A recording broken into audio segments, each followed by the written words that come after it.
Previously on the Backwater Bastards. Our bastards had traveled through to the edges of Wraith space, where they came across a strange little diner where they met their friend, the Replicant.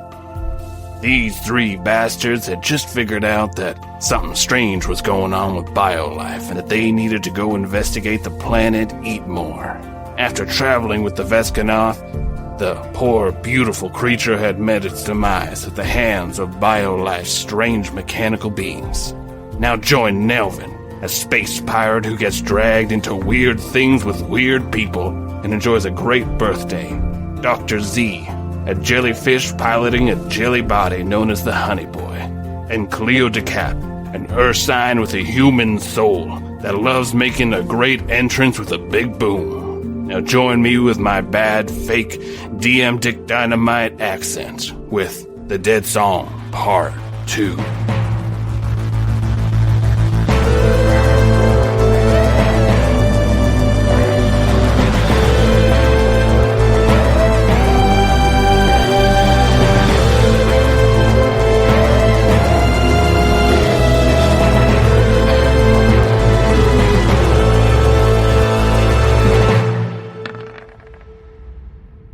You see, stepping inside here, it must be a lobby of some sorts. There are no lights on, which is strange.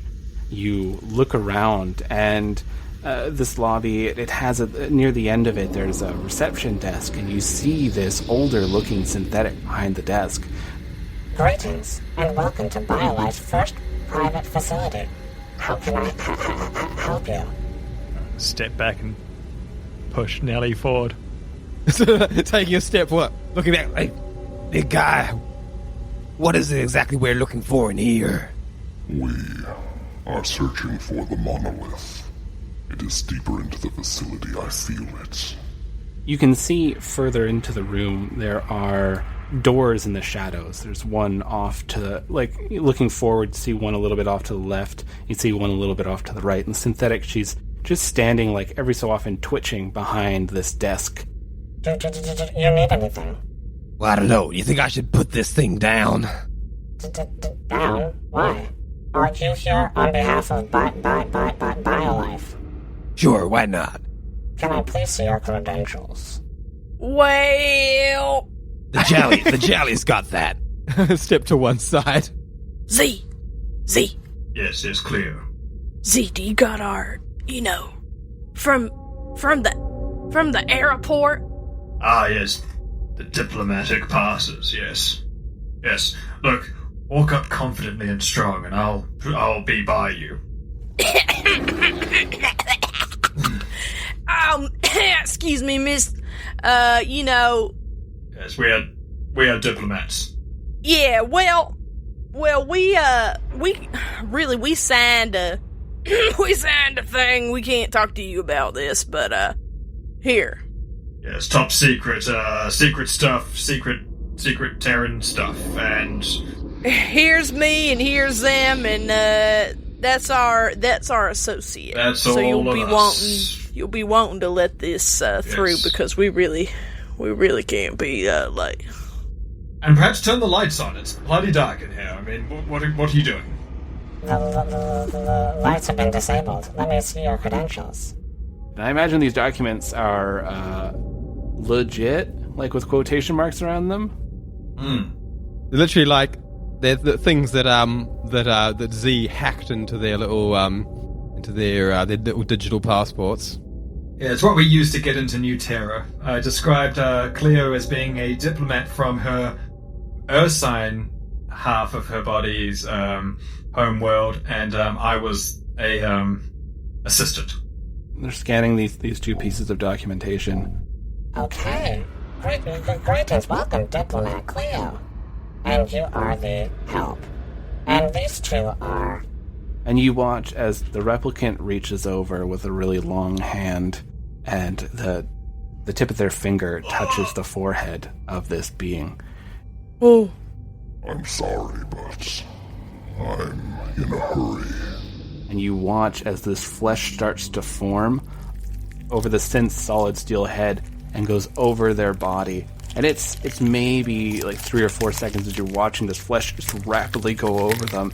And this woman falls back, this Terran woman, as she's staring at her hands, and she's staring at all of you, just shaking, and just like sitting there, just speechless, and the replicant starts moving forward towards the hallway on the right. Right, yes, well, Slightly wide-eyed. Thank you. We'll be on our way. We'll be out of your hair. What is shortly? This? I'm so hungry. What? Oh my God. Yeah, you'll get used to it. It's freezing. What? And you see she's just backing up away from all of you. They turned her ass into a human. can I roll a telepathy roll to try and calm her down? Yes. Please do, just so that I can know more. So it's a 9 plus 5, so it'll be a 14 of calming telepathic. You know, it's like in RimWorld where a drone is happening and everyone starts feeling happy. So you start sending out these waves towards this woman, and her breathing slows. Her eyes, they almost look a slight bit glazed over. I feel. I don't feel good. I've never felt like this. What? My stomach hurts. Everything's sore. For some reason, my back's sore. What happened? Yeah, welcome to life. Yes. Don't really have much other advice for you other than welcome. Also, a bit of a shit move there, Replicant. You can't just go turning things into full-feeling sentient... not to say that synths aren't sentient, but... I needed to get through. I didn't want her sounding an alarm.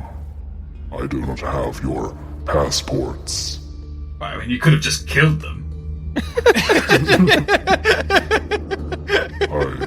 I do not like killing. Well, seems to me in the circumstances to be the decent choice. Yes, next time, ask us. We'll do it. Now this poor person has to go around living. I'm so sorry. I wouldn't wish it upon my worst enemy. No. You see the Replicant just looks utterly confused, just blinking these eyes at all of you. Do you all seek death? We came on this mission, didn't we? Fair. Well, no, not me. I'm good. She gets up and brushes herself off, looking at all of you, and it's like, I guess I'll go get something to eat. I don't know. And she starts walking towards the door on the left. Wait! Yes, Cleo? Before she leaves, I'm gonna hand her a sauce packet. Oh. Thanks. And she just opens it up, and she's just sucking on it. Wow. Flavor. That's a thing. Chili mayo. Brilliant first sauce. Out of all first sauces, a chili mayo? Where? My mouth? Oh god, my mouth. What's wrong with my mouth? It hurts. It's burning. What did you do to me? That's being alive. Yeah. Oh god. This curse.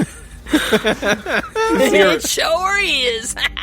She wanders through the door. You see it opens up into what looks like a staff kitchen of some sorts, and she's kind of fumbling, going why are there no lights in here? Yes, that's exactly my question. Well, if the kitchen's that way, then maybe the monolith's that way? Yes, I believe we have to go through here. I mean, anything you say is probably correct. Say anything in a cool enough voice and people will follow you to the ends of the earth. Let's go. I don't know what you just said, Nelvin, but I will follow you to the ends of the earth. Same. Of course, when our DM makes a character, we have to follow that character like they are a DM. Nelvin's going to sort of, look off to the right and see what the right door has to offer. So this door, it slides open naturally, and you look down this hallway, and none of these lights are on. looking down there, you kind of have like lights on your suits, so you like click one on, and you see that the hallway goes down a decent amount, where it hits this point of there being a door at one end and then another door on the left. The right looks like it's been kind of caved in or sealed up.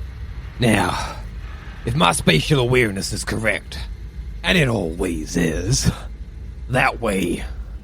Yes, I mean, I agree, Nelly. You are very observant of all spatial space. Thank you, Dr. Z. It's a pleasure to be noticed. Yes, well, Cleo and I, we've been watching, and it's very incredible. Well, regardless, off that way, and I'm sort of like pointing with one thumb to the door to the left. That probably just leads back into their kitchen. So I say we plow on straight ahead. Oh, well, I can't argue with that. I mean, we really ought to, just check the kitchen out. Make sure. Yes. Make sure about it. Yes, I mean, Cleo, you and I could quickly just check. You know, they might have sauce. Well, they might. We should check. They might have some sauce. And at this rate, if you just go around giving away A-grade sauce to strangers who become sentient human beings, then we're going to be out of sauce. So. Well, Z, it was her birthday. You know that's our religion. Right. Well, I guess you are right. This is their birthday. Yes. So, happy birthday. Birthday's the only god that we have. Yes. Multiple layered pun.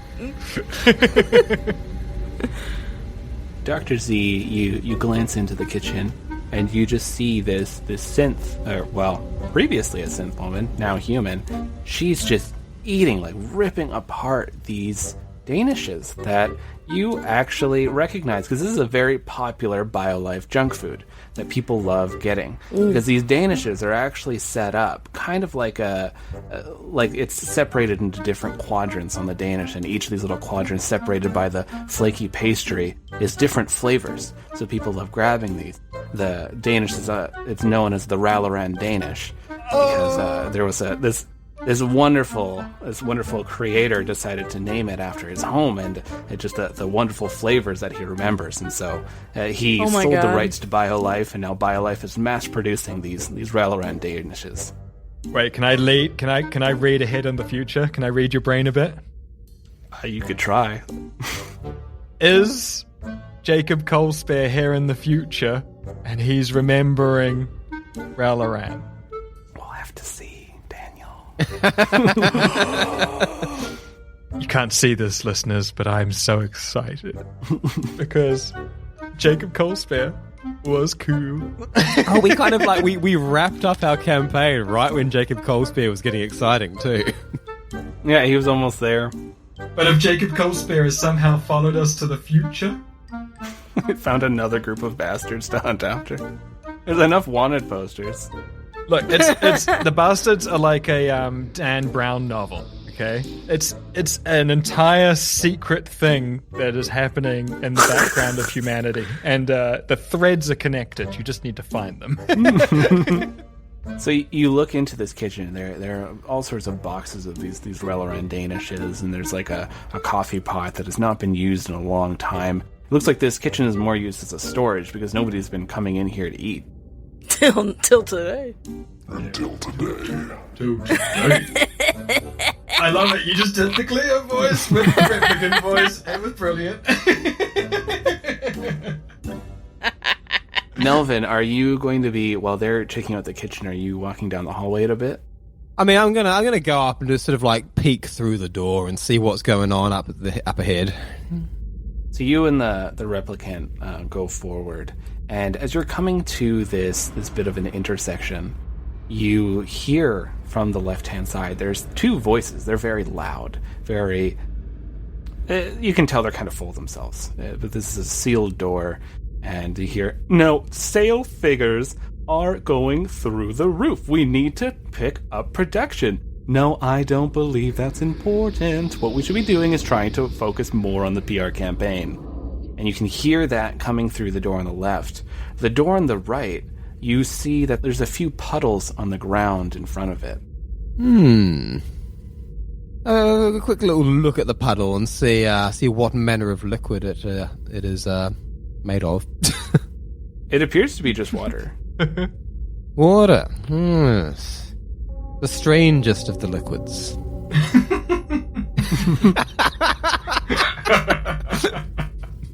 But that way is sort of sealed off from like a collapsed ceiling. Is that right? So on the right-hand side, it looks like it's collapsed. It's like just kind of melded more into the wall. The front, going northward, there is a door there, and it does look like it opens and closes no problem. There's just a puddle of water in front of that door. And to the left, you can hear people speaking just about sales figures and their PR campaign. Well, I mean, I think I'm going to assume, I like the cut of this replicant's jib, he seems to be all business. And I'm going to assume that their hurry is such that we don't really want to get bogged down by talking to just sort of random administrators from BioLife. So I'm just going to go forward through that puddle and just pull open the door. So you go to open up this door, and we pop on over to the kitchen. You two are at the kitchen. Cleo, your bear nose is going wild. You're smelling custard, blueberries, strawberries, raspberries. You're smelling it all. It's here. There are flavors galore. And Dr. Z, you're seeing just a lot of danishes. And just a woman just ripping these apart ferally as she's never eaten before and she is starving. Cleo's feeling that. Cleo, do you want to tell her about cramps, or should we just let her experience it for the first time? I got this. I got this. Okay, I'm gonna look for sauce. I'm gonna move further into the kitchen, and I'm gonna approach this woman. Ma'am! Ma'am! Ma'am! You doing this wrong. Oh? And just stuff just falls out of her mouth onto the table. My jaw's so tired. Well, yeah, I mean, you gotta build up that jowl muscle, but you gotta stack them. Oh. You gotta see now you're really not optimizing your fitting capacity here. You gotta, when you get them, you gotta stack them and then smash them down, compact it. Wouldn't that be harder to chew? No, you don't need to chew that. Oh. Okay. That'll dissolve. That's just like paper. So you see she just grabs 5 of these danishes and just starts pressing down on them. And you see the innards are oozing out over her hands and onto the table. There and she you just lifts it go. up and just starts chomping onto it, just chewing, making a bit of a face. Yeah, just get it down. And don't forget your water. That way it'll slide right out when you're done with it. Where's a bunch of water in the back? Yeah, you should have some. You know, you'll die if you don't. Oh. Okay. You want to come with me and get some water? Yeah, let's go. Now, see, you're going to have to be doing the water all the time. Oh my god. It's awful. Twice a day? It's awful. I think something like a whole. She moves her hands about probably a meter long space in between two paws, and it's like that much you gotta actually put in you. And then now this is the worst part. You gotta pee it out. Oh, gross. You spent all that time putting it in, and then you gotta spend even more time getting it out, and you don't even get to choose. How have humans lived this long? They should have died off. There's no way they should have lived. Now most of them do, but that's just how it is. Oh, okay. Here, come with me. And now wait till you see how the Danishes exit stage left, if you know what I'm saying. I'm not looking forward to it. Jesus Christ. She starts leading you out of the kitchen, and I imagine, Cleo, you're probably taking one of the boxes of Danishes. Yeah, I am. Yeah, so you're following and taking a few boxes and smishing them together. and just biting right in. Paper becomes so edible when it's squished. And Dr. Z, you found like a couple squeezy bottles and some BioLife sauce, a few different flavors that you're kind of just stowing away into the honey boy. Honey boy. You're just like slurping, moving the containers of sauce into you, and then you find that you can just like kind of condense your gel, and it'll squeeze it out, just no problem. So you're good. Oh, brilliant. Look at that. The woman leads you to the hallway where you see Nelvin and the replicant standing, and she's like, "Oh, the water's just right there." And you see Nelvin like presses the buttons, and the door slowly opens, and there, standing in front of Nelvin, is this membrane. It's like a very thin membrane of energy, and you see all on the other side there's water, and it's a complete solid wall. And you see just on the side, like slides out of the wall, there's a tiny little box that says BioLife breathing reeds, and a tiny little screen appears with a little play sign. And the replicant turns down, like looking at it and looking at you. What is a breathing reed? I got a feeling I'm gonna get my boots wet. We wouldn't happen to be leaving out the same way again, would we? I love water. No. When we make it to the monolith, I will be able to transfer us out of here safely. I had a sad feeling you might be saying that. I'm going to press the play button to try and claim a breathing reed, knowing full well that my fantastic duster and Cuban heels are going to get totally wet. Dickie, you could put them inside the honey boy. That's not a bad idea. Well, that's also bad. Yeah, just put it in a garbage bag and shove it inside. You see, as you press the play button, there's this woman appears on the screen, and she's like by a fire, of course, by a fireplace, looking at a book, and looks up. "Oh, I didn't see you there." Lovely. "Hi. So you're interested in BioLife breathing reeds? That's fantastic. You shouldn't just be allowed to walk and conquer the land. You should be allowed to conquer the ocean just like any other creature.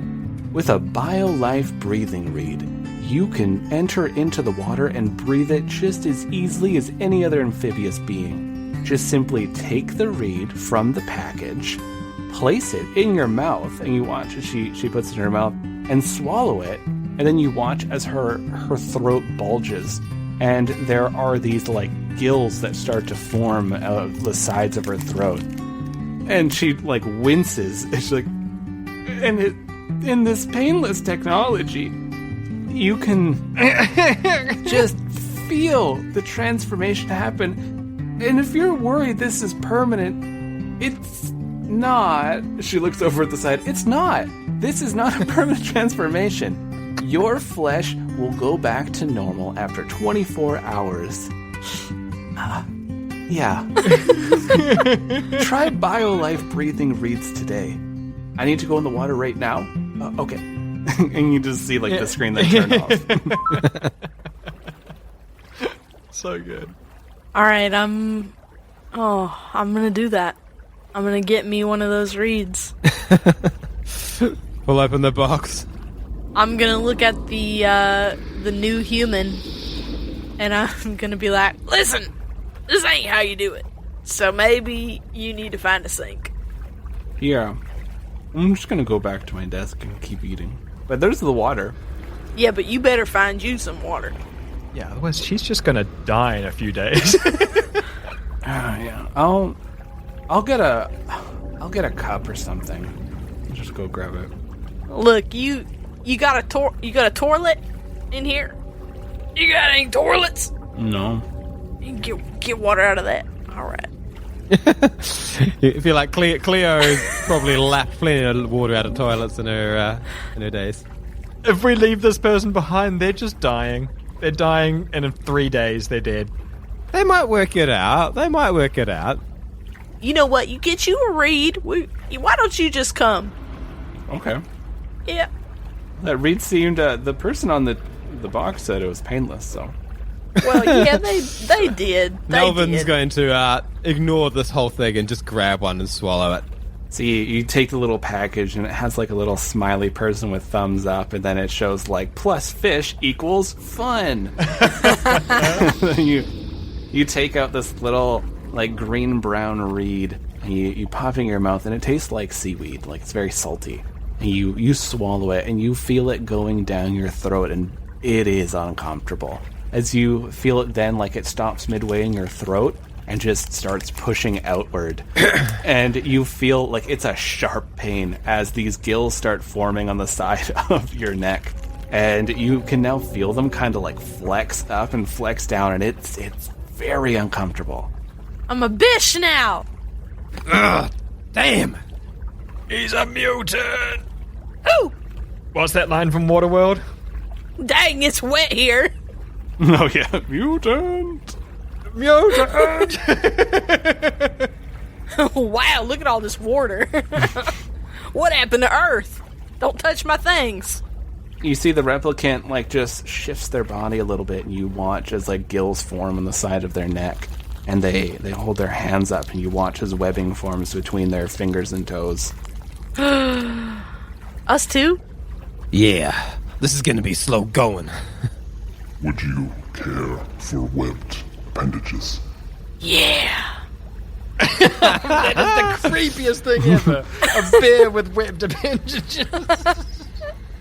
They reach over and they touch your arm, and you can feel it. It's not painful like the reed, but you feel like something like creeping up your fingers, and then you move your fingers apart, and it's this like pinkish brownish skin. You're like moving it back and forth, and you're like looking at your toes, and they're moving.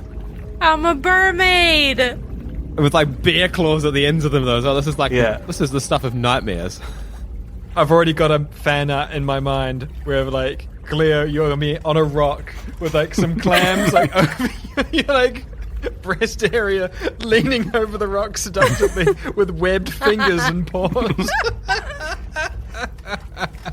I'm into it. I'm about this. This is my dream.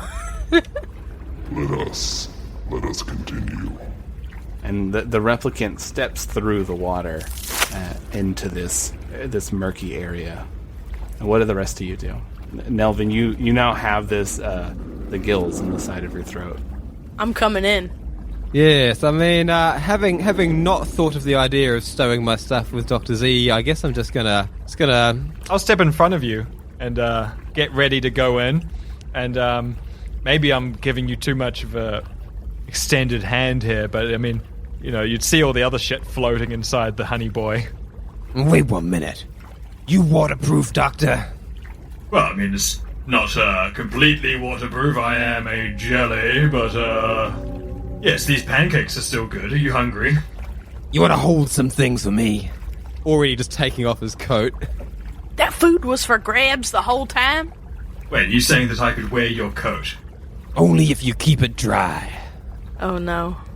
I can keep it, yes, dry. Sort of like thrust it to him and bend down and unbuckle my boots as well, handing them to him. I'm going to manipulate your boots to be in where my feet are, so they're inside the jelly, but you see each boot inside the jelly in my feet area, and the jacket is now inside the jelly also, but kind of sitting around my jellyfish body that sits inside the jelly, so it looks like I'm wearing a jacket. Yes, well, Nelly. Nelvin now in his sort of like kind of Under Armour-y gears, not looking nearly as fly as usual, and in socks as well. How about you say, Nelly, we get in there and get this job done? I've created a monster. And just pushing through into the membrane. Luckily, I've got some extra arms, so I imagine I can sort of do like a combination, sort of breaststroke dog paddle and sort of really get some extra push going on. Definitely. And Cleo, do you take one of the reeds? Yeah, I definitely do. So you also feel that uncomfortable sensation. It has to work a little harder because there's so much Relleran Danish in there, but it it pushes past it and forms these gills. It's cool, I know my neck's fat. The other woman tries it. She's like, "Ow, what? Oh my! She lied on the ad." Oh, they will. All of these. Yeah, get used to that. File that away. Oh, okay. And so both of you step into the water.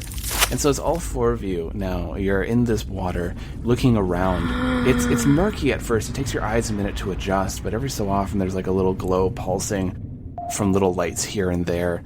You can see that this area looked to be some sort of manufacturing facility. You can actually see parts of those little ships that you saw outside are littered everywhere. Oh. And you see like some of them had been ripped apart. Some like claw marks are along the walls. And you can just see, like, this must have been where they were making them, but something else might be here now. Right. You can see off to the right, there looks like a tunnel going further, but off to the left it seems to kind of stop. Well. Oh, yeah. The normal people, like Nelvin and Cleo, and now this new human lady, who still has no name, can't really communicate under this water, but you hear the replicant's voice come through your minds.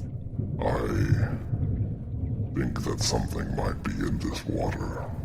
Looking particularly unhappy, like Nelvin's going to sort of like, you know, like incline his head and sort of point in a direction and like draw a couple of blasters as it's flailing through the water. I want to copy Nelvin now that I'm wearing your clothes. Everyone make me a perception check. 19. I've rolled a 6, by the way. 11. Y'all get ready. Cleo's about to know it all. The only one who sees this is Dr. Z. Dr. Z, it's been a while since you've been just, you know, in a nice, completely submerged environment. Why are not more buildings like this, where it's just completely submerged into water? I do not know. You're looking around like, oh, wow. And then you see something in the dark. It moves so fast. It was like clinging to one side of the wall and then like quickly swishes off to the other side. And then you lose it. You're looking around trying to find something. And you can hear, because you're also more attuned to being in the water, you're more attuned to hearing things here. You hear this. It's like something's clicking in the water. And it sounds like it's some sort of creature making this reverberating click. Cleo. All right, okay, yes, I understand. Yes. Switch to telepathic mode. Cleo. Yes, try and close your eyes when you do it. It helps. Just think real hard. I'm gonna close Almost. one eye. Yes, make sure you're looking at me. That's how we did it. Yes, almost there. I'm gonna squat. Not too much. Squeeze, but not super hard. And I'm just gonna form one sharp firecracker of a thought, which is Z! Yes, Cleo, it's me. You can hear me. Z! Yes, Cleo. Z! I'm just going to accept that you can hear me. And I guess I'm at the same time as I'm talking to Cleo. Everyone can hear what I'm saying telepathically, at least of our group. Mm-hmm. There is something in this water. The replicant was not wrong. There is something in the water, and it is trying to use echolocation to find us. So, Leo, can you make any noise? Z! I think Cleo understood. All right, but be prepared. So you actually want me to... Okay. Well, yeah, because it's clicking around, and so I figure if we make a big thing, a big We can noise, then it's draw going it to be so out. distracted by that, then it won't be able to... It'll fucking find us. Then we can fuck it up. Okay. Cleo starts, like, rocking back and forth. Slowly. So you're moving a little bit, you're making some noise. I gotta build my momentum up. You can all start hearing this clicking now. But now it's not just coming from sort of the back.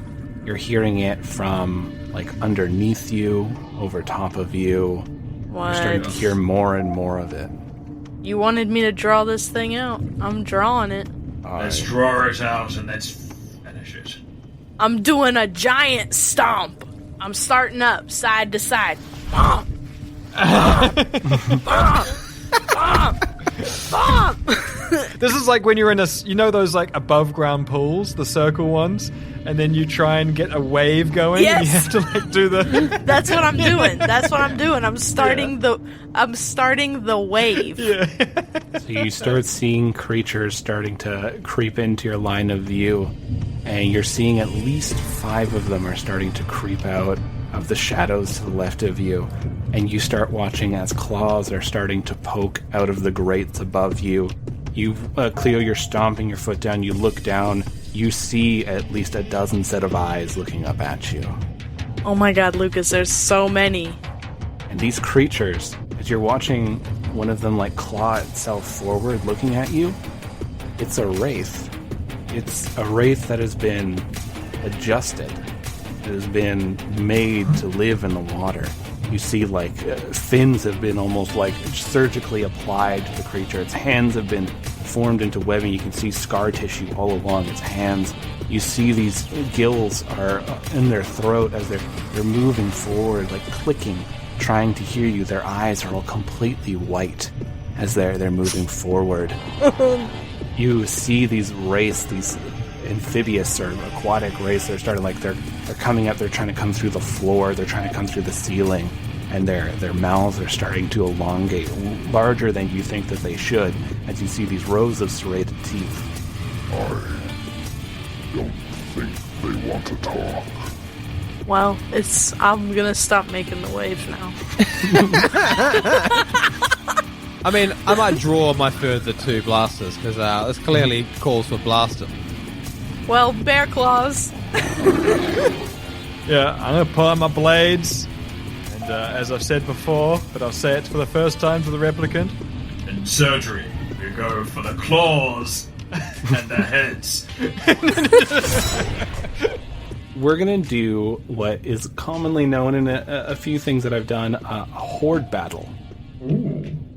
When your characters get strong enough that eventually you start encountering a lot of weaker creatures that you could take it really easily. So instead of doing a normal, like, taking out each thing individually, it's more of like, how much damage do you do? And depending on how much damage you do, that's how many creatures you kill. So let's say each of these creatures, for this instance, are going to have 5 hit points. If you do 20 points of damage, you kill 4. If you do 23 points of damage, you're still only killing 4. So, like, you have to beat the threshold. So, let's do initiative. And then when you're doing your attacks, just go really over the top flavorful. Like, you know, Nelvin could be firing all 4 pistols at once and, like, just try and take out. Dr. Z could be doing some super sweet, like, spinning attack and just going to town.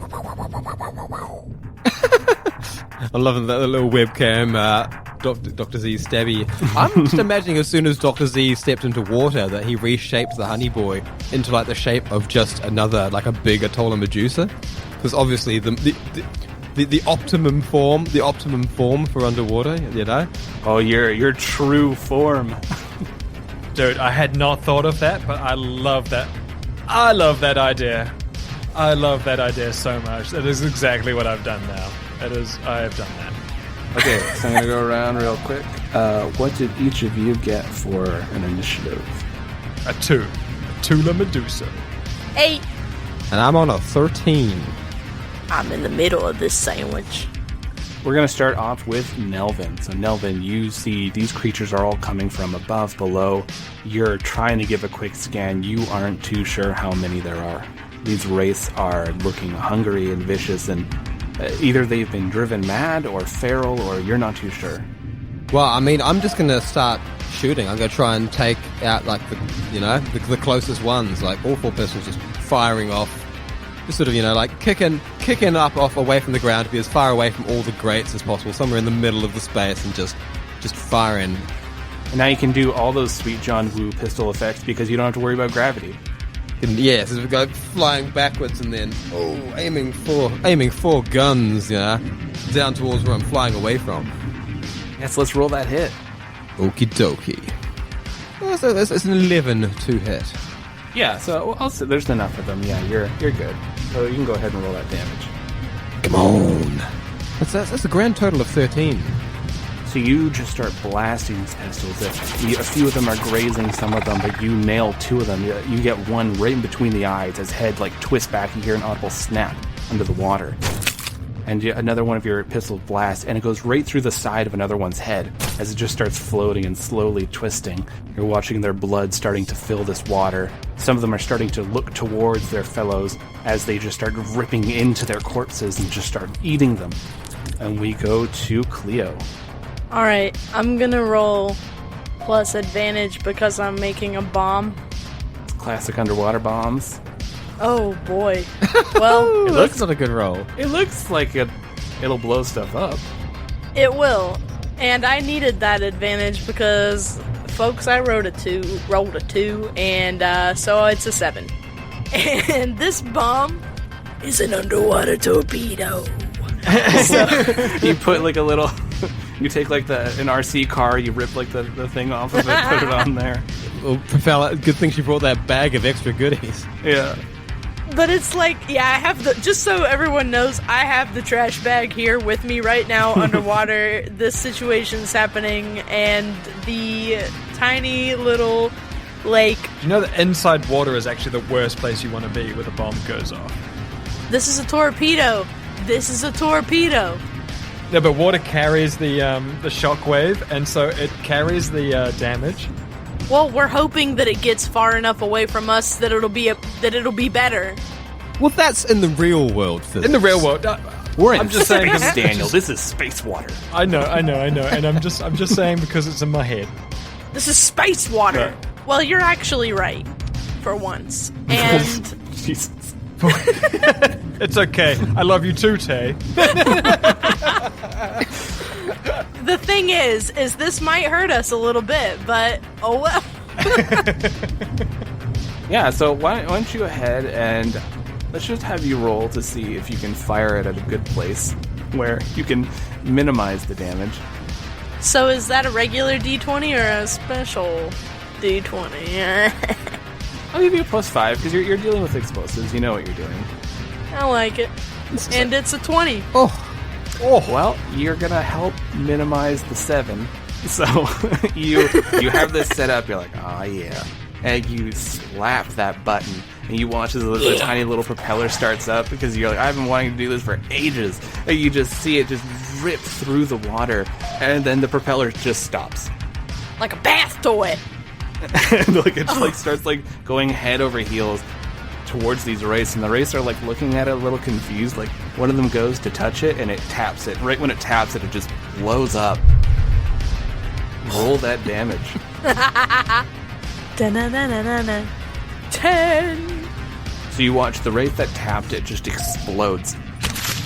And then another one of them just gets like sent, and there's like these pieces of jagged metal that are sticking out from all the things that were destroyed in here, and just gets pierced onto them as the other ones like that are like behind the grate start like ripping at it and pulling, and it's still alive, shrieking. This shockwave starts like coming towards all of you, and I need everyone to make me a dexterity check.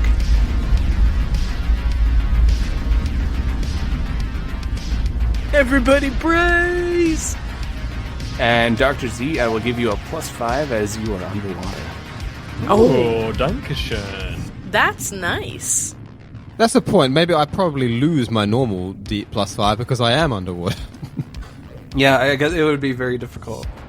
Well, I've rolled a 4. I would be on a 12 then. Mine's a 19, but that means it's actually a 14 because I'm -5 on dexterity. So what is everyone's HP, just so I have a sort of gauge of how much damage it should be doing? I think I'm 14, right? Yeah, and then me and Z have both got 10. Yeah. But Z has also got an energy shield. That's a good thing. So that shield's about to help you out. I'm just strong as hell. And I think I have +1 armor. So this shockwave comes out, and it was a pretty volatile bomb, so you are getting pushed back by it. You all feel yourselves like moving back at least 10 feet. Dr. Z, your shield absorbs the 5 points of damage. And the others, you all take 5 points, so I guess Cleo, that would go down to 4 for you since you have your armor. Ooh. And so you're just like bumbling along, knocking into things, like you're knocking into like this metal that's sticking out, like it's like slashing at you. Dr. Z, you're seeing like the ripples of your shield just like keep appearing around you as things like should have stabbed you, and the shield pops up, and Yes. you're tumbling back. The replicant then moves towards this door. It's not my first time being in Cleo's bomb blast radius. It might actually be my first time, and she's hurt me quite a lot. Yeah. I've been half health by this thing. The replicant gets to the door and it rips it open. And you see that now there's another tunnel moving forward. And the replicant, you can hear through your minds. Quickly, this way. It's just going to keep moving, and we're going to go from Cleo to Dr. Z. Since I've got an energy shield up, I will stay at the back and kind of keep guard at the end of the caravan while everyone else rushes for the door. I'm good because bare body. Yeah, so I'm going to hold my turn for until everyone else is through the door and just kind of be there to be helpful. Okay. It's very kind. So these creatures rush forward at you, Dr. Z, as you're the closest. A lot of them are devouring their own, but they see you and they're curious about this jelly body and what it's going to taste like. Yeah. Can I reach out telepathically to try and see what's going on inside their puny brains? Yes. 16. So that's just a D20 16. I don't know if we need to put the plus on it or anything, but yeah. You can clearly hear resounding through their minds like, Feed, feed, feed. We must feed. They brought us more. I will kind of flag one of them, of the group, as the feed. and you can actually make out now, coming from the shadows, there is one of these aquatic wraiths that is much larger than the others. You watch as this wraith monarch starts like stepping forward. They're like insectoid, like skin, like it looks almost like it's waterlogged, like it's almost soggy. It's strange. As they like flex these claws, you see that there are these like fins that are coming out of it. You see its gills are on its sides instead, and there's this long tail that's like swishing in the water as it's looking. And instead of the white filmy eyes, its eyes are very clear. Like this thing is intelligent, and it's watching each of you, just like calculating when to jump. Can I mark that one as for the other ones to feed on? Can I try and do some mind games there, or? Yeah, I'll say you can try. Let's do a contested roll. So you're going to try to compete with the monarch. Yeah, because like they're all being told to feed on us, so I want to try and like fight back and say no, feed on that. Nice. Guys, attack the skull, not the triangle. Guys, Leroy! The skull, not the triangle. Jason! Again! Guys, Stop pulling! This one is primary, okay? When we're done with them, switch over to this target. Ads! Jason, dang! Alright, Dr. Z, roll me a telepathy. Oh shit, it's only a 9 plus 5, so 14. Bugger. You send this thing, like you're trying to say feed, like back to them, towards the monarch, and the monarch locks eyes, or jellies, with you, looking at you, and you can feel this. You can feel like the prickles all along your body as there's another mind slowly trying to leak into yours, and it says, It's been a long time since I've eaten one of you. Looks like you're not the dead, are you? That's kind of sexy. That's one way of putting it. Yes. Well, good luck. I'll blast the blades out. And now that I've failed with my mind roll, I'll get ready for some surgery. So, Dr. Z, what do you want to do? You're seeing just like a wave of these things coming towards you. They're coming towards the door as well. That's in front of her. Coming towards, like, because you're the one who's like blocking the way, right? You're like kind of taking up the tail end. So you see like a wave of them are all coming towards you. And the door, when the door was open, there was more water on the other side. Wait, now I might be fucking up the whole thing, but if I slash at the door that's got the membrane and just open up the fucking waterways, Flood the water out. Yeah, you could definitely do that. and let all the water out, will that is that going to fuck up the rest of the level that you've got planned? No, you're good.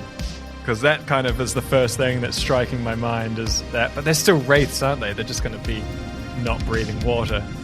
Yeah, you're not sure if they're amphibious now or aquatic. No, okay. Can we assist? Yeah, go on. Because I'm feeling like I could, if they want to eat, I have all this sauce. And what if I hot sauce the shit out of this whole area You can. and hurt them? Because how many? Yeah, all of those hot, spicy ones that you've been keeping for a special occasion. I mean, the immediate concern is, of course, that they're swarming Dr. Z trying to eat him. You're just like, you're adding a nice sauce to the dish.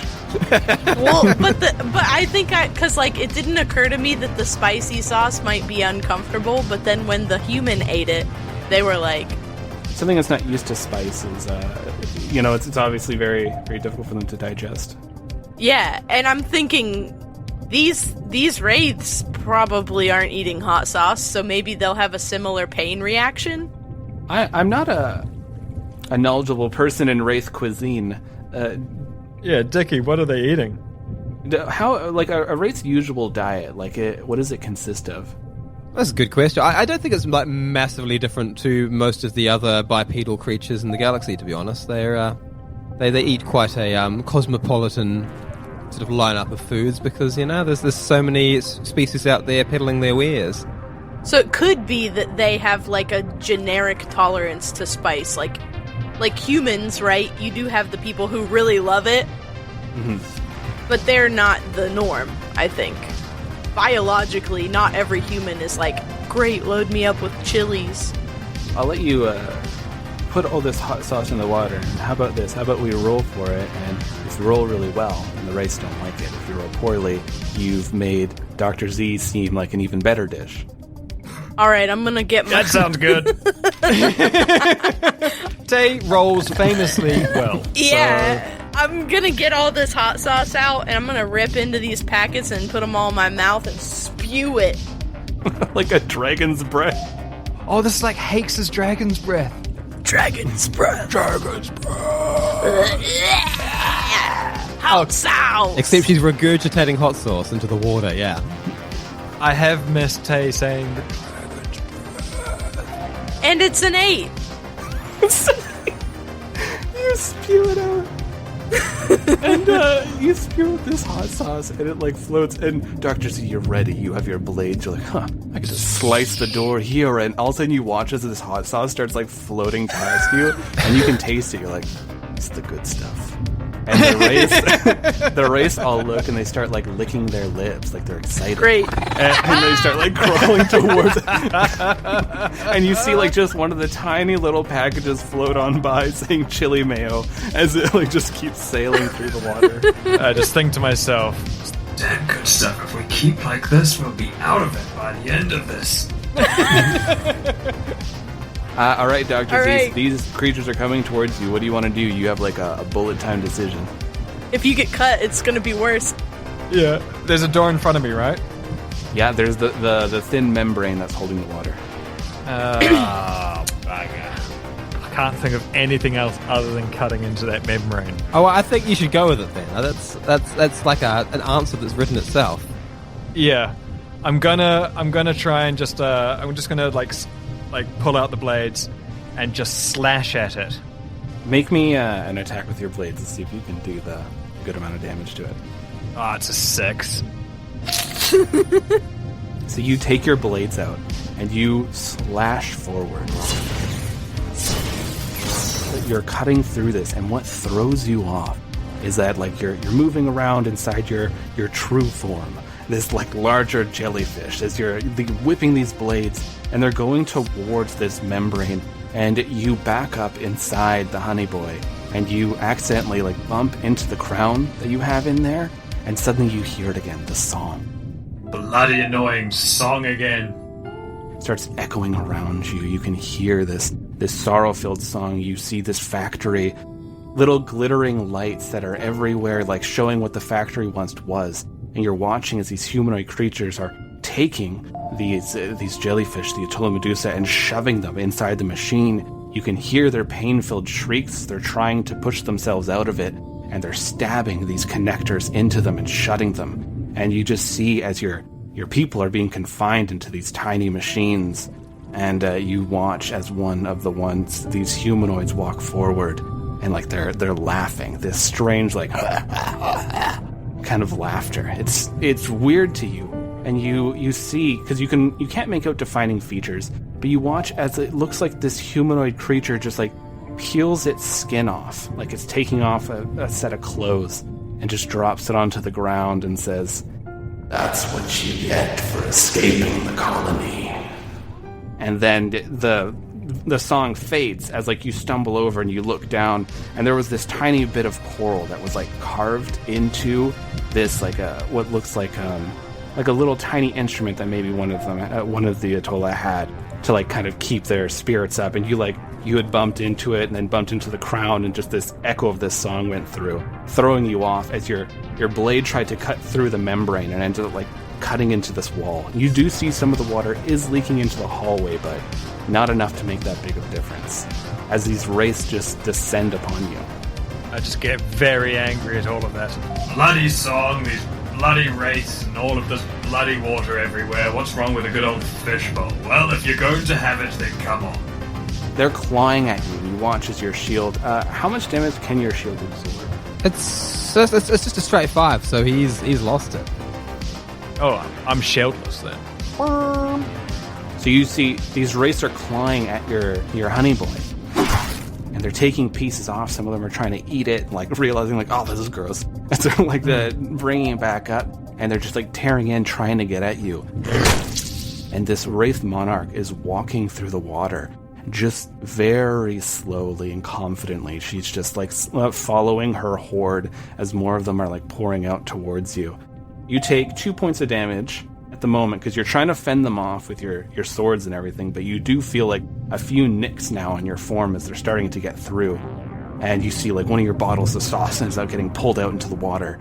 And they slice it open, and it's just making them more excited to eat you. Right. It's concerning.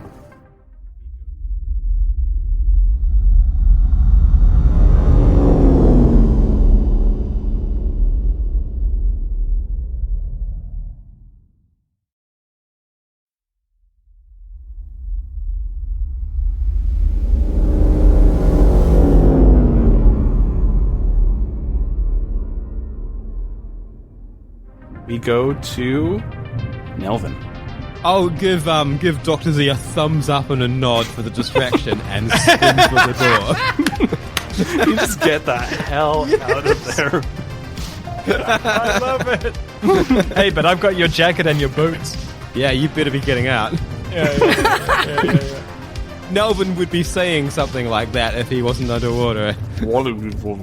Just pointing at it, you're swimming off, your forearms desperately dragging you through the water. And you're kind of like able to like sort of like almost like a, in 0G, like kind of pull yourself with all these arms. And thanks to the additional 2 ones, you can get through this pretty quick. You are pulling your way over to where the replicant is ripping open a second door. And you see this area is still filled with water. Is there anything else you'd like to do over there? So say like you spent 1 energy going over, you're now near the replicant. I mean, in my mind, it's I have guns at the ready if the wraiths get past Dr. Z and then need shooting. But okay. Yeah, I'm kind of down with this plan of like escape through these doors behind the replicant because yeah. So Nelvin, you're over there. Cleo, the hot sauce packets are gone. You see that the woman like standing, like swimming next to you is like, and she just starts like paddling after Nelvin, like going through, not sure what the hell is happening. It's a good first day to be alive. Yeah. And so Cleo, you're now there. You see Dr. Z has so many of these wraiths that are just attacking the honey boy, and you now can actually see the wraith monarch is starting to slowly step out of the shadows, walking very confidently, like not a care in the world. Like, we got this. This is gonna happen. I'm not gonna leave Dr. Z. Yes. Oh, there's a lot of them. There's a lot of Cleo. Look, I already hurt everybody with a bomb. and I don't trust the bombs. And with the sauce. Let's not forget Yes. the bomb and the sauce. So far, your 2 moves have just been painful. I would like to put myself in between Dr. Z and the Wraiths and do bear claws. Okay, so you're just gonna start a swinging? Yeah, All right. with my new modified. Web claws. All right, so it is a claw and fang battle. Wait, can you do like a mank girl? You like my nails? You like my nails, love. You like my nails, yeah? How about these? I can't even do that. Yours is ugly, yeah? Okay. Mine's is pang. Remember, Dick told you have to do like a. Ugly. Yours is ugly. Yours is Mine's- ugly, mate. Mine's is pang, yeah? Mine's a spang, yeah. Fuck. Okay. Oh, I rolled a 20. Oh, nat 20. Cha cha cha cha cha cha. Jesus Christ. It's a 1. So you still are doing a lot of damage to these things. You're ripping them. Whatever, it's still cool. Yeah, you're still ripping these creatures off. It's just not as cool as it could. Yeah. So you see, like Dr. Z, you are trying to push these things off. It is a flurry of these claws and fangs, and you watch as this bear claw grabs one that had its fangs like just about to bite into you, and rips the top of the wraith's head clean off, leaving the lower jaw and tongue just like moving along, and tosses it to the side. Oh, that's some Kong shit.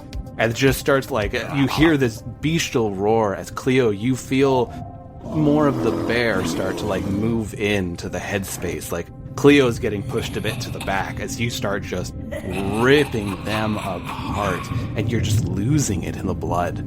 And you're watching just like at least the first 3 wraiths have just been ripped off Dr. Z into pieces as this fury is filling you.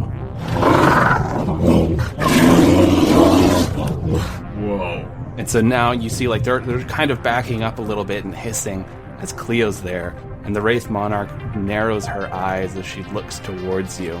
I see. You can hear in your mind, Cleo, there's 2. And then we go from Cleo to, so you can hear, so Nelvin, you're over with this random woman and the replicant as he rips open this door this time, like looking like, Where are the others? Nelvin's literally just going to do like a sort of shrug shoulders and sort of, like point through the door behind. just nods and then just starts swimming forward. Entering into this area, Nelvin, like you look through the door and you see there are all sorts of machines. There are like screens up. This whole area is underwater as well. And you see like there are diagrams of all the creatures that are like Dr. Z. You see like they have like areas that are pointing towards. There's a strange language that you've never seen before. Written all these notes everywhere on these numerous screens set up. You see that there are dissected jellyfish bodies all over. And no one else seems to be in here as the replicant is now tearing at this door. Nasty.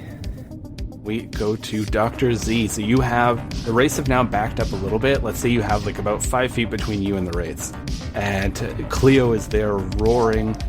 You kind of like reach out telepathically to Cleo like you would normally be like, oh, like good job or thanks for the save. And then you're getting just like these roars back to you when you're getting like feedback from Cleo. Yes, Cleo. Finally. A little bit of realism coming from you. I'm gonna jump onto Cleo's back, kind of like suck my body onto Cleo's back, and then pull out one of my guns and start blasting in there and join the fury. And be like, rah! Fueled by the power of Texas Pete and helmets. That's definitely like a Groot and Rocket kind of thing, isn't it? Yeah, exactly. Yeah, I'm like, I am cute. So why don't you go ahead and roll that attack? 13. Hey, roll that damage. 15.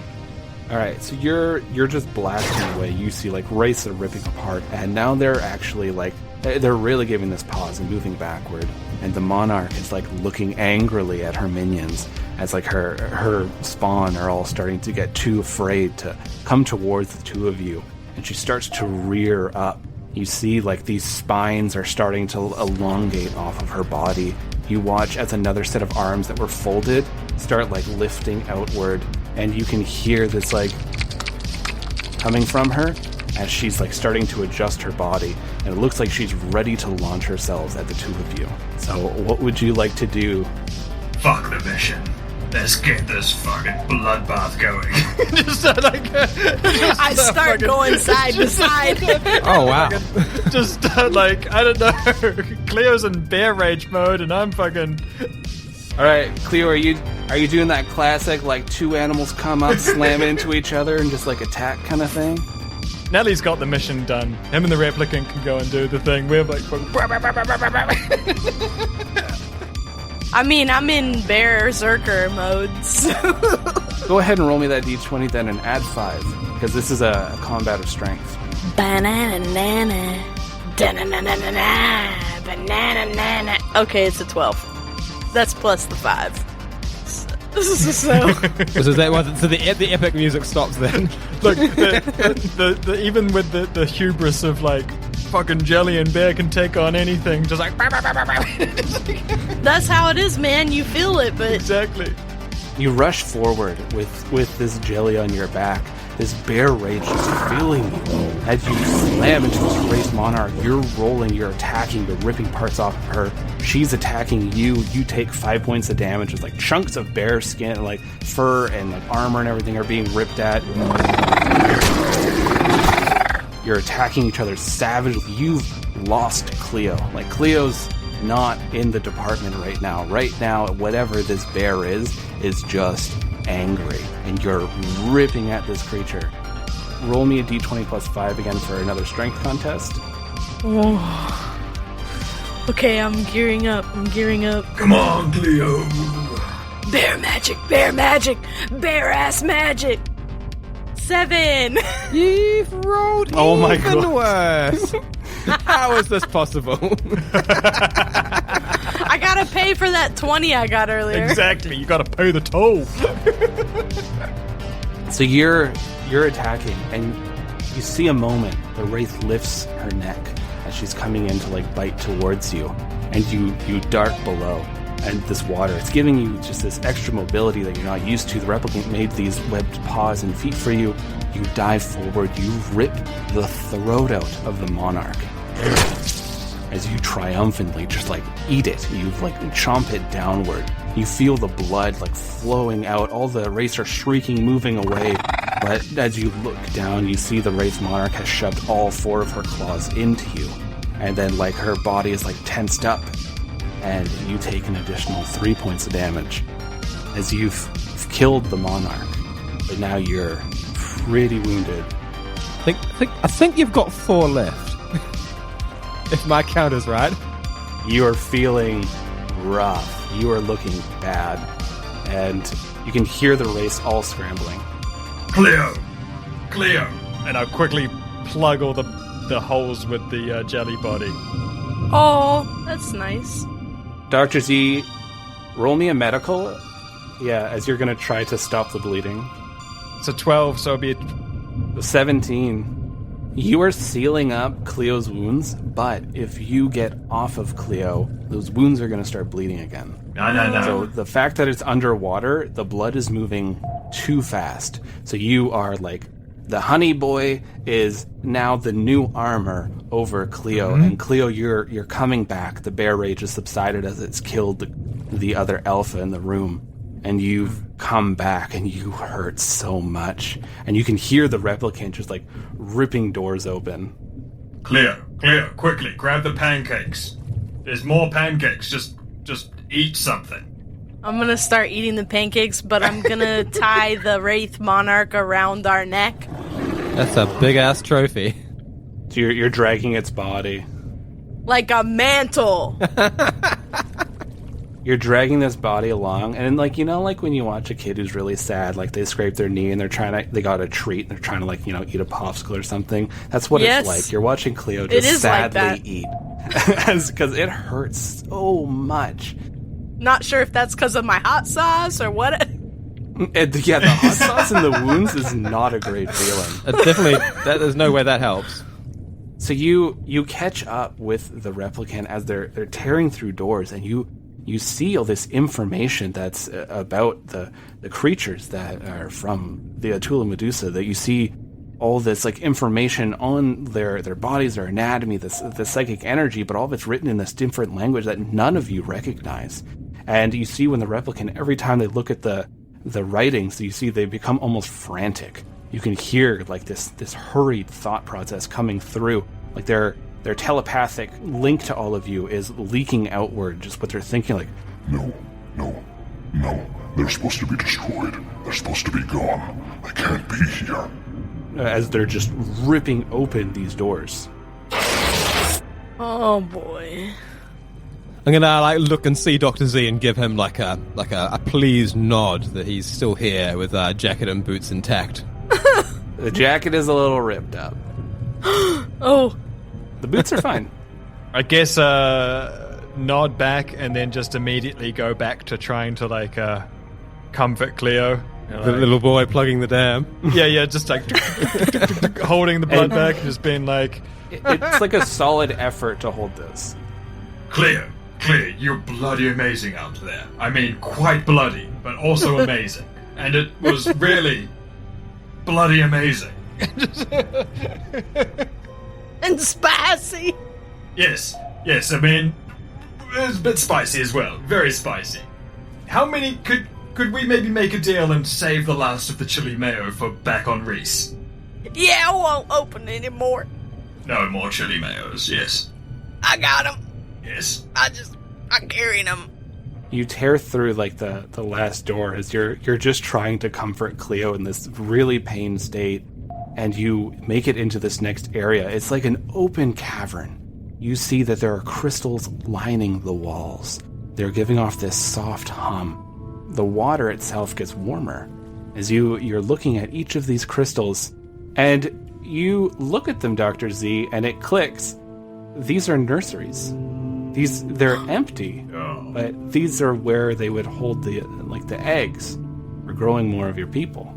There are all these like crystal beds that are set up to keep eggs warm. But what distracts you away from this is there is a haunting song that is coming from further in the black that is making up the southern part of this room. All of you can feel almost a current pulling towards it as you're all just bloodied up looking at this thing. You're kind of like holding each other up underwater. This woman is confused as hell. This poor lady. Hey, was that or death? Very, very slow death. Yeah. The replicant looks at all of you. This is worse than I feared. I will explain further once we've escaped, but we are in far greater of a danger than we've ever been. I don't know what lies past this darkness, but I can feel the monolith. It is right there. Look, I don't think you need to worry. We have Nelly. 4 guns. I mean, come on. 4 guns. And then, did you just see what Cleo did back there? I think whatever comes is going to be fine. As I block up another patch of blood as it tries to spout out, like, We'll be fine. I mean, we are all potentially one hit from death, but we'll be fine. Yeah. Yeah. The replicant nods to you as you're trying to give like this, we're gonna make it speech, and starts advancing towards the darkness. What do the rest of you do? We're coming. Yeah, I mean, give like sort of a sideways look at the others, and then sort of let out a sort of a rolling-eyed sigh of like, well, I got to die sometime, and just start swimming forward as well. you want to live forever? Yeah, this is that hero moment in the end of every video game trailer where they're all standing like on the precipice of a great chasm and they look at each other, and it's just like, yeah, let's ride. But we're all bleeding. Nelly looks to Bear, like to Cleo. Cleo looks down and sees me holding your belly. And then I look back to Nelly like, we're fine. We're good. We got this. Everything's gonna be okay. And then there's just this random woman who's just like naked and terrified and hungry, maybe experiencing some cramps because she just ate and then went swimming, which is not okay. It hurts. Have pressure on your stomach suddenly? Yeah, she's never shit before. I think she already did. Things just got worse. Yeah. You swim forward, and you feel the current pull you into this room. It's stronger and stronger, and the soft glowing light seems to be emanating from in this room as you step into it. It's pulsing outward.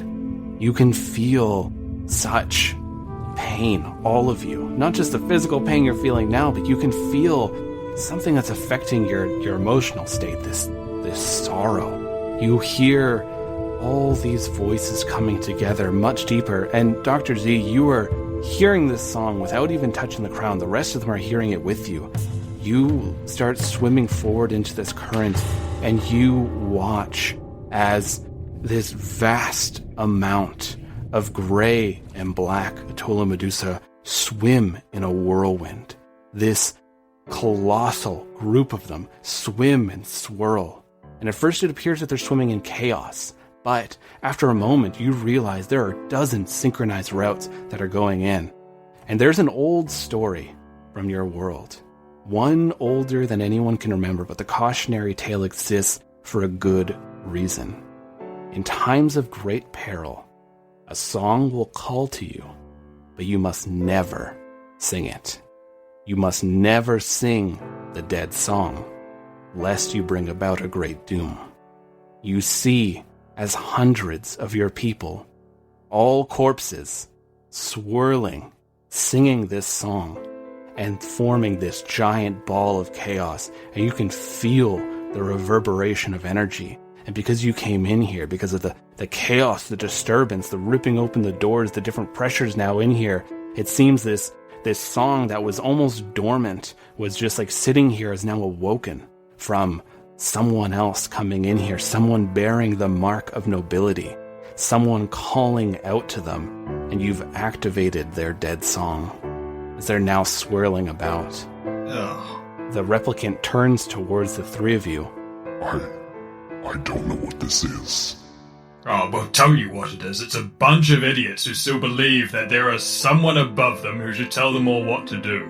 All because of this stupid bloody hat. I told you it was stupid from the beginning. It is not cool. It has not got any value. It is just a silly piece of hat. It doesn't even have a logo. How could you even wear this in public? Look at it. It's not even pleasing on the eye. It's got too many colors, and it has no flair or style or anything.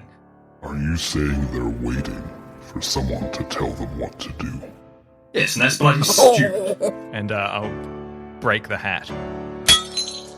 So you take this hat, you just rip it apart using what little of the honey boy you still have access to, sending the pieces, and then the whirlwind starts swimming faster, and the energy starts building up more.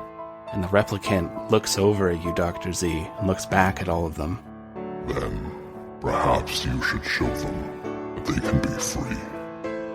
If they're going to listen to that, then they'll never be free. That's just silly. Z! How long's a piece of string? If you need me to explain it, then you're not going to get it. Cleo's gonna put her hand on top of you, inside the honey boy, and look at you. Z, Yes, Cleo. show the way. I honestly have no thought in my head of like how to show someone something that... Just be rude. Be like, listen, idiots. So there's a way for the Atola Medusa to talk to their own people, to tell them something through thoughts and feelings, not necessarily words. Oh, yeah. So Dr. Z would have to sing to all of them. And then like you're kind of like you're trying to disrupt their song, and then echo out your own thoughts and feelings about how it's idiotic how they're just following a monarchy, they're just following a collective, how they're just waiting for someone to tell them what to do. You know that idea of outsider music, where it's like kind of this cult-like music of, well, not cult-like, People who don't get music but make it anyway. Yeah, they don't know how music works. Like, they don't learn it, they don't get it, but they still make music because it's a thing that they feel inside them, where they just make a song. Right. And Right. people like it, and they can't explain why they like it or what the reason is, but it's just there's a feeling in that song, but it doesn't follow any of the rules. That is what I will just do, where I'm just like, stop following this fucking song. It's stupid. This is ridiculous. Oh, that's lit. That's it right there. What does it look like when Dr. Z does this? Like a Pollock painting. I'm just going to throw out colors in every different direction and just be like, just try and disrupt whatever waveforms are happening and just make it start looking like Pollocky, you know? Psychic color. This is some synesthesia. Dr. Z, you start lifting, and as you're singing, you've been taught how to do this. Of course, everyone of your people have been taught how to do this, but you yourself have never done it outside of that. And it's been so many years since you've been home, and you start lifting and like singing this angry song. Start pulling from your companions. You have a telepathic link to people. You show like, look at these individuals around me. You're saying all this. You're singing this. You're projecting this information. But to the rest of you, while you're watching Dr. Z has left the honey boy. Dr. Z is floating now above all of you. This energy, you start watching this picture being painted, these swirling colors. You start hearing this song of who is Dr. Z and why Dr. Z is the jellyfish that made it, the one that escaped, the one that didn't believe anymore in the collective. And this just echoes and pulses through the dead song. The dead song's growing larger and larger, and you're pushing more out, and you feel it's almost a cathartic, like you're letting all of this out, you're venting all of this rage, these years of having to live under the collective and then finally escaping, but you're still so mad at the collective for what it is and what it's done to everyone. And you just pulse this out, and every single one of them stops, just completely still. And then you watch as you feel this wave come back to you of almost a thanks, like they've been freed. And you watch as they just start just disappearing, these tiny little flecks. These gray-black jellyfish just fade into nothing. And in the center is this black monolith with a silver hole in the center of it. Alright, so you look, a bunch of nonsense. Give them one bit of a song and everyone bloody does a thing. Always parades. Fucking stupid. You say this, Dr. Z, and then you realize you're not in the Honey Boy right now. Right. Yo! I thought you were just gonna sing "Fuck the Police." That's basically what it was. Yeah. That was heavy as shit, man. That was heavy as fuck. I was over here like, okay. I mean, this, you know, like you can feel like there's this trauma in Dr. Z that we haven't seen before. That's some big trauma. That's cool though. It's cool you can go back to being like you are. And yeah, but it's my natural. I'm very much enjoying that as well. But it was also so difficult to not just make jokes the whole time, being like, I don't want to deal with real shit. The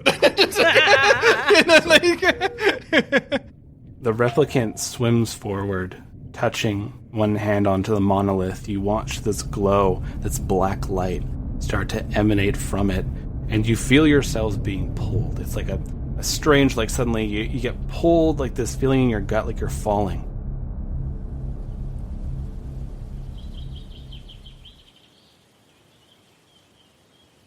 And all of you now are standing on this verdant hill, like you see, like this grass is moving and swaying with the winds, and you see that there's a number of trees in the distance, and you see some strange whale-like feathered creatures flying through the sky, and you see the black monolith is standing near the replicant, and On the other side of this little area, there is this very old Empire-looking ship.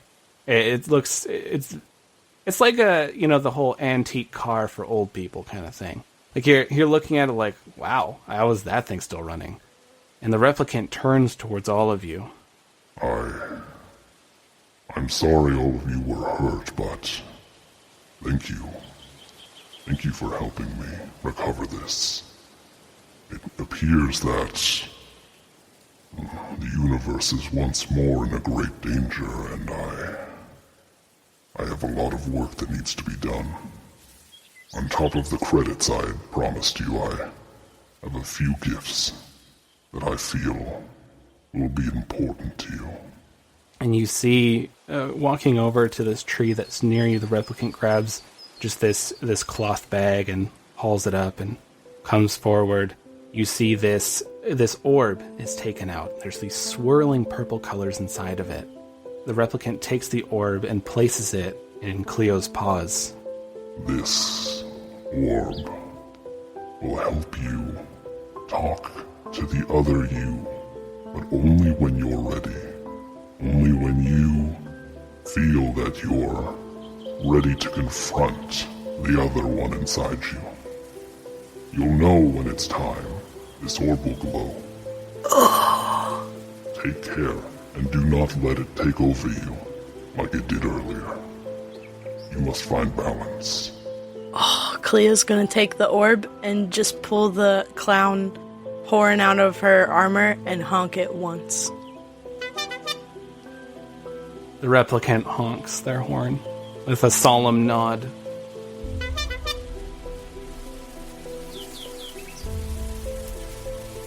He walks on over to Nelvin, and you have like a piece of metal that's like still kind of like sticking out your side.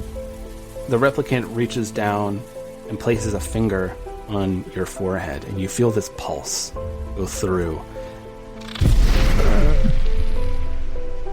Everything's fuzzy for a second. You stumble back a little bit. You look up and you see a bird fly past, and then like you blink, and then you see the bird fly past again.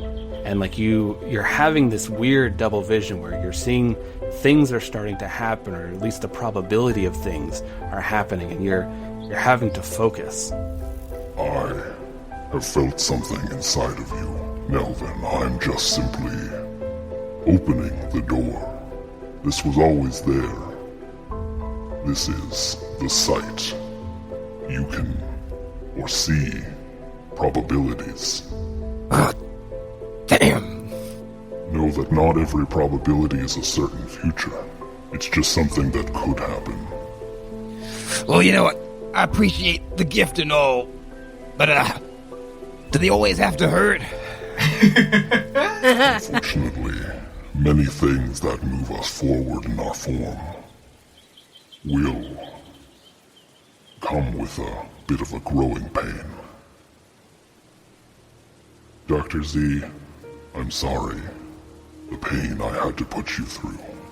You had to confront many things you wished to leave behind in the past. I'm just a bunch of idiots, it's fine. Home is difficult. It's a difficult thing to deal with. But you have released these people.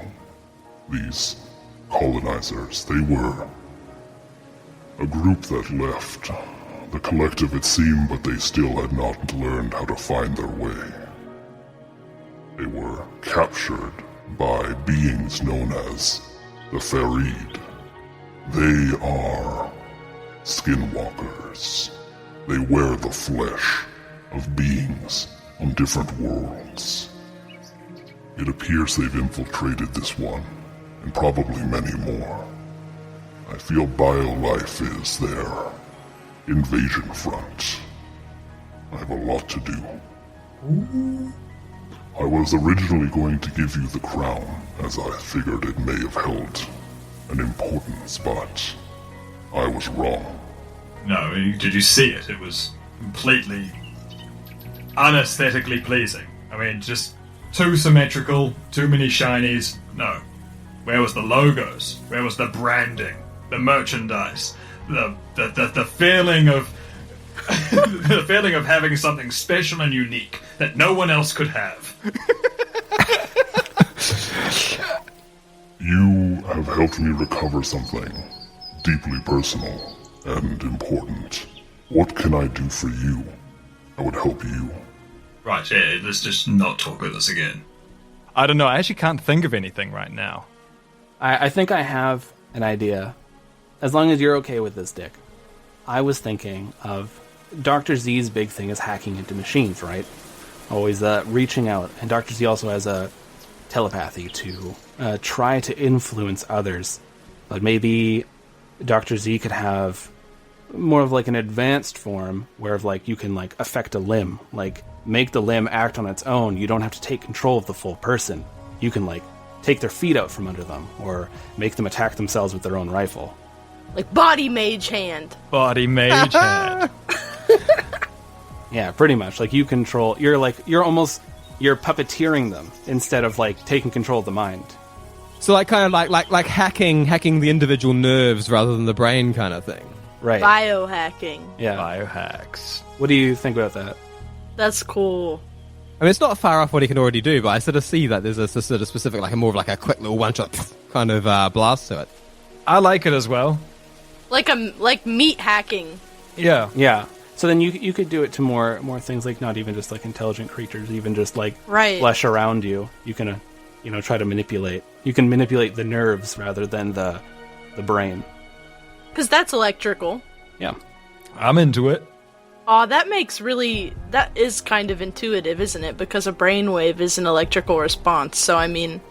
And some jellyfish are electric. They go zzz. That's true! Whoa! You feel as these hands from the replicant come forward, these two claws, they touch the side of your jellies, and you then feel this pulse through your tentacles, and you watch as now like an electric ripple forms through them. And now you seem to have more control over things at a distance. You can like feel the electricity like kind of like pulse through a being as like they're using it to move their legs, their limbs, blink, breathe, as you're looking over at Cleo and Nelvin and this random girl. We rescued. Yeah. We rescued. She would have died. So, like... Yeah, probably not yet, but In a few she days. didn't have to see any of this. Yeah. There. You should now have more control over the electrical signatures in the body. This could even help you control the flesh of the dead. Hands you a set of keys, and it's... These are the keys to this old Empire ship. Thank you, my friends, for helping me on this journey. I do hope you all stay safe. Until we all meet again. There's a new ship. There we go. You part ways as you're moving in this Cadillac of the spaceship, sailing back to the asteroid you have the coordinates to get back to. You're looking back at this, at the strange things that happened to you on planet Eatmore, and wondering what else these creatures could be up to. As we're watching you sail through space, we find ourselves twisting through the dark depths, going past planets, going past moons, past suns, entering different systems until we are at the heart of Terran space. BioLife HQ. There's a number of people sitting around the board. They're laughing, talking about sales going up. They're all talking about how the business is growing. And as one person leaves and closes the door behind them, one head slowly twists towards the rest as they all look and grin at each other. Their eyes slowly go completely black. These chitinous fangs start like peeling over their teeth, and these claws start poking out of their hands where their fingernails are, and they're all nodding to each other.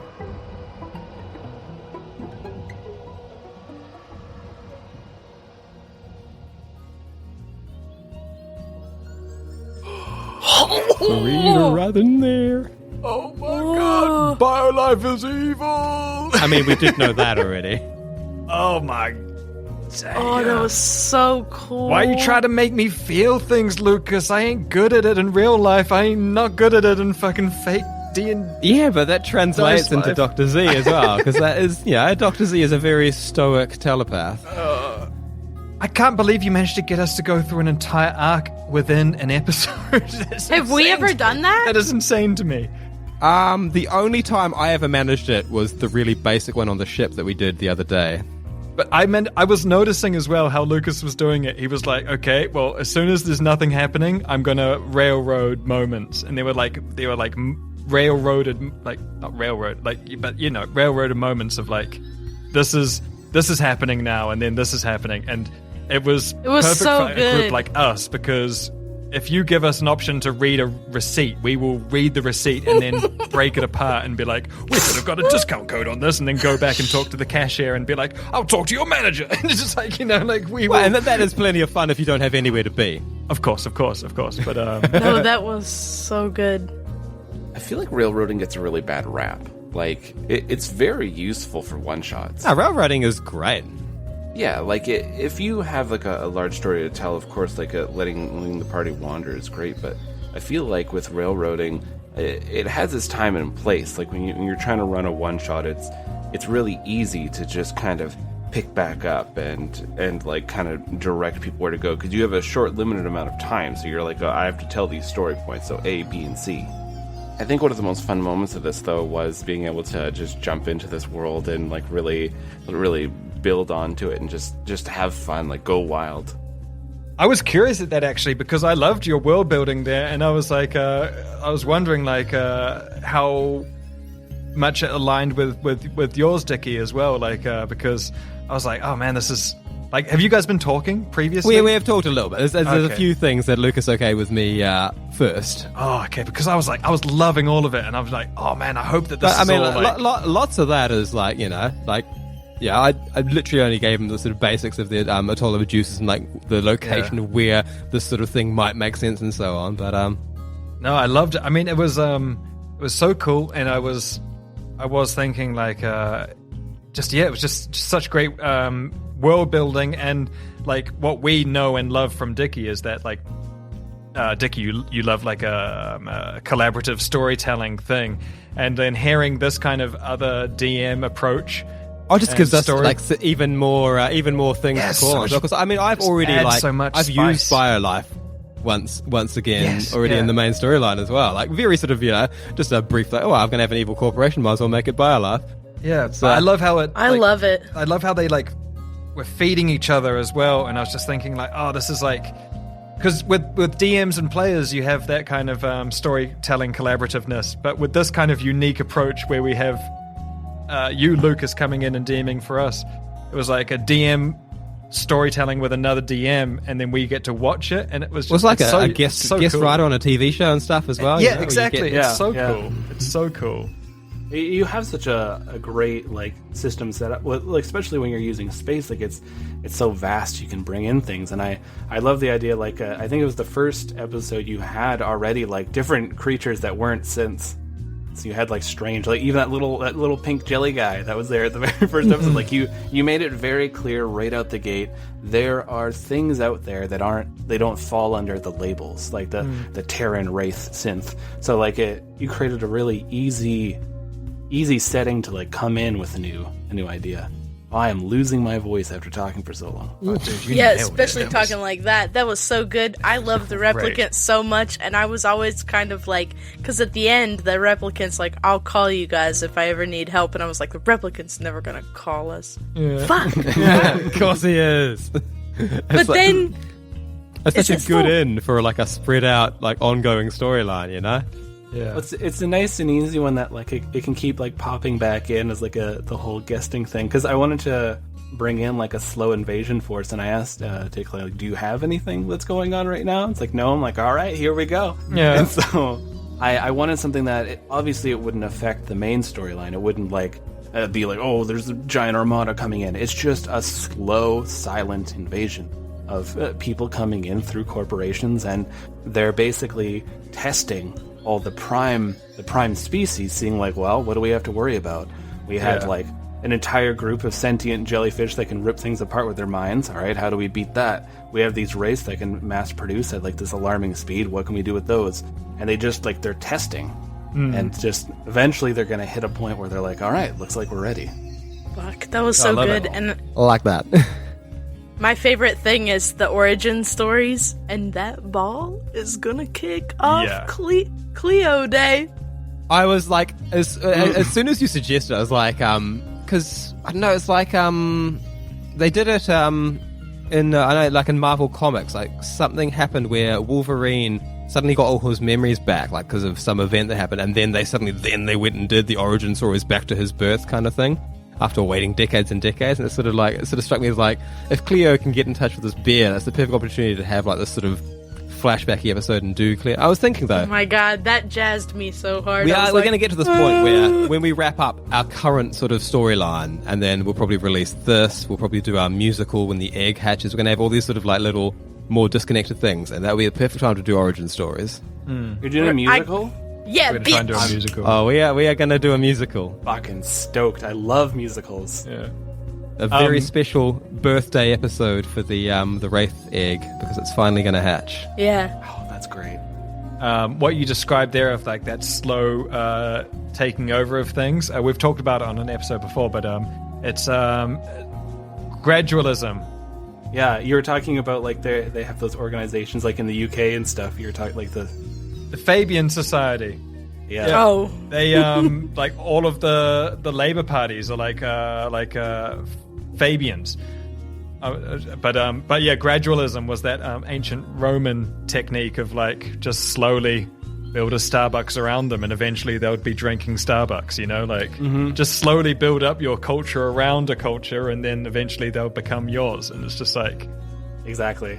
That's basically the plan. It's just like it's coming, and then of course I'm a kid from the '90s, so I've been bringing in my Animorph Yerks thing. Oh, so, you know, I love that kind of thing where they have those slugs that go in people's ears and then they eat the brain and become the brain. Yes. I was actually just watching another YouTube series, like gameplay thing, and they did a derail on Animorphs for like a solid 10 minutes, and I was like, we've been there. It's so easy to fall into. I could talk about it for days. I've thought about making another actual play podcast, and I have too much shit going on. Dude, that was so cool, though. I've loved the story. I can't believe you made me feel things. Oh, it's so... It's important. I kept seeing how Dr. Z was avoiding any kind of talk around feelings, and I'm like, I will force you to talk about your feelings whether you like it or not. I was not okay with it. Yes! I loved it. I love it. And that's like my favorite thing about a Lucas episode is like, I'm like, this is gonna be it. I don't have to go to therapy for another 6 months. We're gonna work through something tonight. I don't wanna. I would rather hold the blood in. Hold it. I'm so fascinated by that kind of play, though, because I have never been like. That's the hardest thing, I think. I think all of us are that way, where it's something we've just never done it. But they always provide depth, don't they? Like as soon as you do something like that, you know a lot more about the character. Like even if you hadn't come up with it yet, it just Like as soon as you were like given that crown and rejected it, we suddenly knew a lot more about Dr. Z. Yeah, exactly. But all of us are too, and I don't know. We're our go-to is like jokes. Joke about jokes. it. Like don't talk about it, joke about it. That's like the ultimate trauma response, right? Like I'm gonna turn everything into a comedy moment. Yeah. See, I try to keep it quite serious in character, and then like come out and joke. Exactly, like IRL. We all fall back on the joke thing, and damn you, Lucas, for not doing that. I refuse to let you joke. Yeah. I love it. No, I'm just kidding. I joked around a lot, but no, This is the same man that had us meet the replicant drinking a coffee. Yeah, exactly. See, like I tried to I wanted to ease it in, like, oh, this is fun. Oh, look at all these cool things. Oh, what's happening? Why is this happening? No. I am my T-shirt right now. Like, no, Crying. Don't make me do it. But now you have like Dick was saying, you have this now like additional layer added to Dr. Z. You have this, the more you explore that emotional I love depth it. of a character, you just suddenly You I have love it. this almost anarchist Dr. Z rising up, like rejecting the collective, rejecting the norm. Even in the face of imminent death and destruction, you had something you could have used of the collective, but instead you chose, I still refuse the collective. I still refuse any kind of sway they have. I'm going to do this my way, and I'm just going to tell them. And you pushed forward through that. That was so good when you finally broke through and did it. It was so gorgeous. It was especially after Tay had told me about my apparent how long's a piece of string speech. Because, but like, I don't know, because I have had this thought in the back of my head of like, okay, I can understand why Harry's there. He is, a not disgraced, but he's like a commandant that is like fallen out of favor and is just trying to make his way in the universe. Cleo is a mercenary stuck in a bear. There's other shit going on there that none of us understand. But on the front-facing end of it, Cleo is like a gun for hire who's happy to fucking blow things up and do it chaotically. And I was like, been trying to think for a long time, like, what is Z doing in all of that? Like, there's no other Z. Like, we know why we don't see any other bears. We don't see any other bears because bears are a hated species. But why do we not see any other Atoll and Medusas? And so for a long time I've been trying to think about like what the backstory is. And Tay knows, like, both of us think a lot about our origin stories and what they're going to be. And this episode definitely answered a lot of those questions for me, That's so cool. I love it. I really loved all of it. Holy shit. I'm going to be like processing this for days. Fucking hell. Yeah. One day I want to be serious. It's funny because like I definitely am resistant to like the emotional side of like tabletop RPGs. I'm like, we make jokes. That's what we do. We do this funny thing, and I'm not good with the serious thing. But I don't know. As awkward as it was still fun. It was still fun. I want to though. It's always funnier with like a bit of truth to it, and a bit of like I feel like right. I love that. There's often sort of like a dark emotional sort of core to a lot of joking, and got to keep it. You got to use it.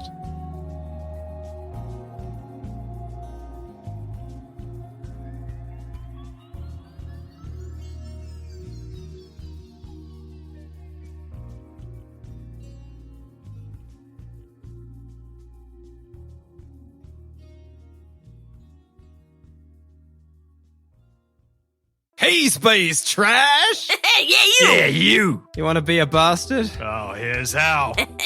You can support the bastards. That's us! And their bastard show on patreon.com/Backwater Bastards for as little as $2 a month. Yes, or a price of a fancy piece of fruit. Hey, yeah! You can gain instant access to our secret Patreon Discord channel. Oh, secret privileges. Special. Secret privileges. That doesn't sound right, man. Oops, I mean special privileges. Who doesn't want that? And hours of top secret, uncut bastard derail. Secrets. That's right, secrets. And there's merch. There's merch. Don't want to spend any cash? You can still help us out. Leave us an iTunes review so we can climb the charts. yes, climb those charts. You know how much I want to climb charts. So send us proof More than of your anything. iTunes review. Laminated. And the 16 that you did on your friends' phones. Get out there. Spread the word. At the end of the day, we are glad you're here, and we want to know what you think. So don't forget to join our free Discord community. Darling,